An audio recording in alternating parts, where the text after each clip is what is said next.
पंढरपूरमध्ये स्वतःचा प्लॉट घ्यायचा विचार करताय? पंढरपूर शहरापासून अगदी हाकेच्या अंतरावर आणि विठ्ठल मंदिराजवळ असलेला हा प्रोजेक्ट तुम्हाला नक्कीच आवडेल। शिक्षणाच्या दृष्टीने ही परिसर उत्तम आहे, कारण सिंहगड कॉलेज समोरच आहे। तसेच नर्सिंग कॉलेज आणि भविष्यात होणाऱ्या मेडिकल कॉलेजच्या शेजारी हा प्लॉट प्रोजेक्ट विकसित होत आहे। वाखरी गाव हद्दीत पंढरपूर कराड रोड लगत निसर्गरम्य आणि शांत ठिकाणी हे प्लॉट्स उपलब्ध आहेत। रेल्वे स्टेशन फक्त 2 किलोमीटरवर तर एसटी स्टँड अवघ्या 3 किलोमीटरवर असल्यामुळे प्रवासाची ही उत्तम सोय आहे। 1.5, 2 आणि 11 गुंठ्यांचे प्लॉट उपलब्ध असून किंमत फक्त 3,50,000 पासून पुढे सुरू होते। घर बांधण्यासाठी असो किंवा भविष्यासाठी गुंतवणूक, ही संधी खरंच फायदेशीर ठरू शकते। अधिक माहितीसाठी आजच संपर्क करा।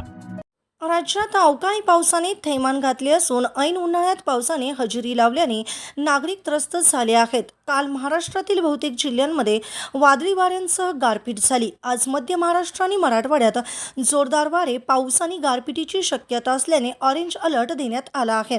तसेच उर्वरित राज्यात वादळी वाऱ्यांसह पावसाची शक्यता असल्याने हवामान विभागाने येलो अलर्ट दिलाय। हवामान विभागाच्या अंदाजानुसार विदर्भ, मराठवाडा, उत्तर कर्नाटकपर्यंत हवेचा कमी दाबाचा पट्टा कायम आहे। त्यामुळे राज्यात पावसाला पोषक हवामान तयार होत आहे। दरम्यान राज्यातील उष्णतेची लाट काहीशी कमी झाली असून काल म्हणजेच बुधवारी अमरावती, वर्धा, अकोला, सोलापूर आणि यवतमाळ येथे 39 अंशापेक्षा अधिक तापमानाची नोंद झाली, तर धुळे येथे 12 अंश सेल्सिअस तापमान नोंदवले गेले।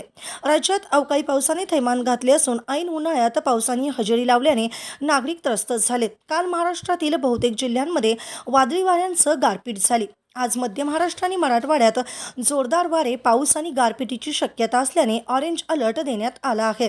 तसेच उर्वरित राज्यात वादळी वाऱ्यांसह पावसाची शक्यता असल्याने हवामान विभागाने येलो अलर्ट दिलाय। ताज्या घडामोडी पाहण्यासाठी आमच्या YouTube चॅनलवरील PVR म्हणजेच पंढरी वार्ता या न्यूजला सबस्क्राइब करा आणि शेजारील बेल आयकॉनवर क्लिक करा।